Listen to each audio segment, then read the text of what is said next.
King of the Hill's 5th revival episode took a bold step in Hank Hill's evolution that I'm sure nobody will have any thoughts on. It's revealed that he likes soccer now. Soccer! Which predictably sets Dale off onto probably the most Dale plot we get in the first revival season. It also gives us a nice little young adult Bobby story as he attempts to buy his first car, leading to very comedic results. This episode manages to fit a lot of great subplots into a single story in a really fun way, so let's dive into Season 14, Episode 5, New Ref in Town. And hey, if you like this breakdown, please consider subscribing. Not only will I be releasing one for every single episode of the season over the next couple of weeks, but over on my Patreon, I'll be posting my uncut reaction videos to my first time watching each episode. If that piques your interest, basically when I post a new episode breakdown on this channel, I'll simultaneously post my reaction video to that episode on my Patreon. Check it out if you're interested, and thanks for the support. Alright, let's address the horse in the room. Hank Hill likes soccer? The Hank Hill? The one who explicitly hated soccer in the original run of the show?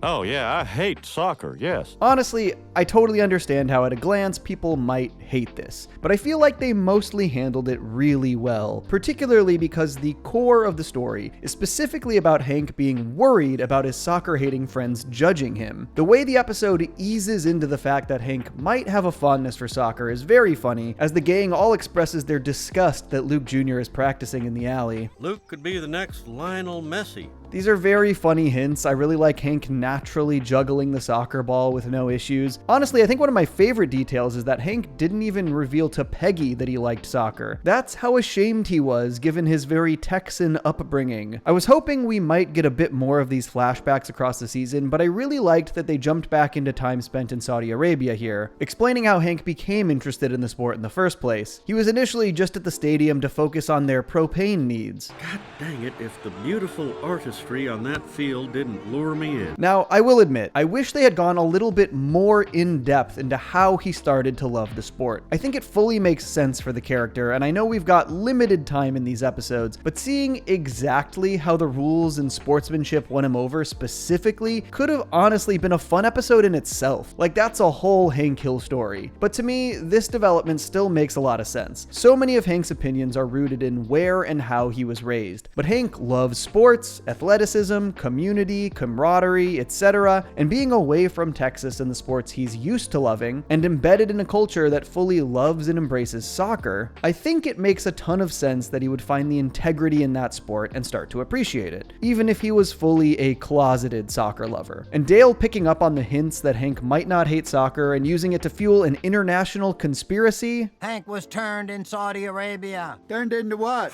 A spy, you idiot. I mean, that's kind of a perfect King of the Hill plot, isn't it? I also think the way Hank sort of felt like he had to step in to start refereeing was really well handled. It really speaks to his sense of fairness and integrity, and starts with him just realizing that Boomhauer was missing a lot of calls as the referee. Like, after these parents complain that it's just about fun and not rules, we get a quintessential Hank Hill line. Well, the rules make it fun. Though I will also say, as someone who has really loved the Boomfather arc for Boomhauer and Luke Jr., I was a little bummed to see him just not care about his ref duties and jump on his phone when he got fed up. Disappointing to see from him. He's been doing really well as a father figure so far. But Hank's motivations being purely so that the sport is played fairly and with integrity is a great Hank Hill motivation. And I love that he sees it as this responsibility he has to uphold. Like, he's the only one who can do this the right way, so he's gonna do it. That is Hank Hill. The disrespect for authority was just so un-American. But I think my absolute favorite thing about this referee plot is about how Hank taking this up positively affects his and Peggy's marriage. God, this is so funny. They basically see Hank liking soccer as a dirty little secret, and it completely invigorates their love life. That is truly one of the funniest and most Hank and Peggy plots I could think of. Tell me again about the offside.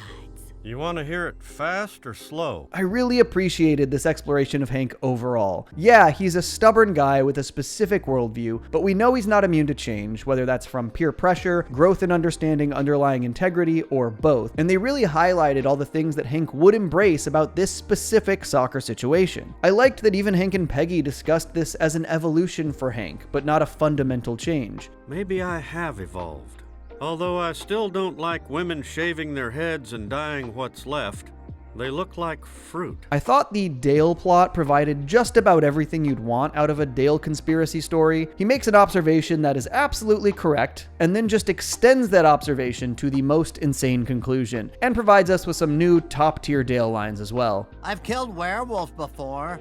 Or at least a really big dog. I also liked the way Dale sort of used Bill as his stooge/lackey the entire episode. It makes for a pretty fun dynamic when you have a pushover like Bill completely willing to do the bidding of an out-of-control conspiratorial Dale. This also led to one of my favorite Peggy lines in the season, when Bill brings over an apple pie and falafel as a haphazard way to see if Hank and Peggy have become un-American. Oh, you're sweet, Bill. But I would never eat food that has been in your home. The way this all culminates in a Dale kidnapping and interrogation, I mean, how else could it culminate? So many fun details in this interrogation scene, especially that the only person on Dale's trusted list is John Redcorn. And I think Hank leaning into Dale's tendency to continue to expand and unfold conspiracies beyond the logical conclusion was a really smart way for him to wrap this up. I'm a double agent. While Dale's antics here do get relatively extreme, I feel like this was the proper amount of escalation from Dale's older conspiratorial tendencies. I figured the writers might struggle a bit to find Dale stories, given that a lot of his behavior that we saw as comically out there has become increasingly mainstream. But this to me felt like just enough escalation without reaching levels that were way too silly for me, which is something I sadly cannot say about the resolution of the soccer plot in this one. Unfortunately, the one thing about this episode I did not really like was the reveal that Boomhauer taking over as referee led to the game simply turning into a weird amalgamation of soccer, football, and wrestling. I think visually and conceptually this is kind of a funny idea. I just felt like it went a little too far for King of the Hill. While the show can definitely get out there sometimes, it rarely betrays a sense of reality for the characters. And I have a really hard time with the idea that a single referee could not only change the rules of the sport on the fly, but that all of the players and crowd would go along with it. This kind of thing feels far less believable to me than Hank coming around on soccer, and it takes me out of the world a little bit too much. But outside of this resolution, I really enjoyed this storyline. This episode also has a really fun but low stakes Bobby B plot where he decides to buy his first car, and I love that some of these Bobby stories are just classic young adult milestones. Buying your first car isn't some insane storyline, but it is a big part of life. This B plot does a lot of things I really appreciated. For one, I really love the fact that Joseph, Bobby, and Connie just have fully settled into their friend trio as young adults. Connie is clearly doing schoolwork on her laptop, but she chose to do it over at Bobby and Joseph's place. It's a small but significant detail. I also love that Connie seems to really understand Bobby. Though he's clearly very motivated to make this car purchase happen on his own, Connie expresses concern that he'll get swindled, and even suggests that he should have his mom help him. For one, I love that she says Peggy and not Hank should help him. A subtle allusion to the season 12 episode, The Accidental Terrorist, where Hank learns that paying sticker price for a car every time actually meant he'd been swindled for his entire life. But two, I also love that, though this might come across as a bit insulting, it does speak to the things that make Bobby, well, Bobby. Those car dealers are slick,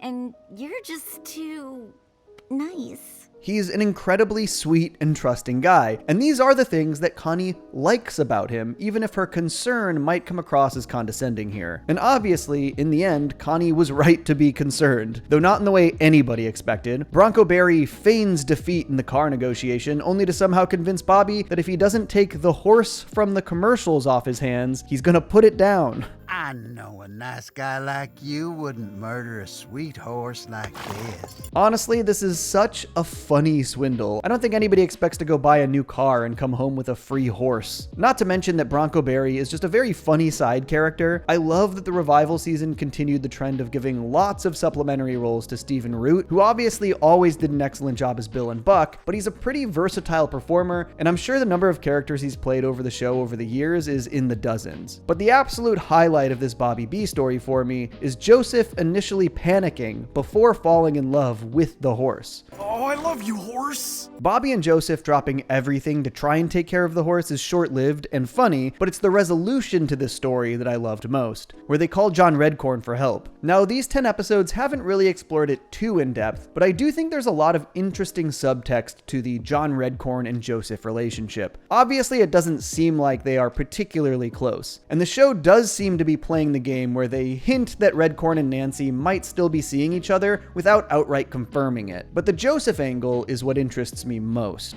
Joseph went through a variety of feelings about John Redcorn in the original show, being pretty turned off by him at times like in Spin the Choice, but also clearly admiring him at other times like in Vision Quest. Obviously, it's clear that Joseph still doesn't know the truth about his parentage, but it seems like he has largely come around on John Redcorn in the interim years. Ah, John Redcorn made it. Hey, John Redcorn! Young Gribble. I also love the detail here that John Redcorn calls Joseph Young Gribble, maybe a subtle nod to the fact that he has seemed to have accepted Joseph as Dale's son. And obviously the revival has done a great job in exploring all the ways Joseph takes after Dale, but it's also interesting to note that Joseph seems to be driving John Redcorn's old Jeep, also a nice nod to the fact that John Redcorn has continued to support Joseph from afar in the ways that he can. I really loved this moment where John Redcorn sees how much Joseph loves that horse and has this little dream sequence about the pair riding in the desert together. I know a lot of people have strong negative feelings about John Redcorn, but I think Joseph finding a natural connection point with his birth father is in no way a bad thing, especially because John Redcorn clearly doesn't have any delusions about who Joseph's real family is. I think if this show is able to showcase just how much Joseph is truly Dale's son, while also providing a potential way for Joseph to connect with John Redcorn and possibly learn more about his heritage, it's kind of a win-win, especially with Joseph going around talking about how he's white in other episodes. I feel like there has to be a point where he learns the truth. But I really loved how Bobby gently pushes Joseph and John Redcorn together, also seeing the value in them finding ways to bond. But that sounds like a great thing for you and Joseph to do together.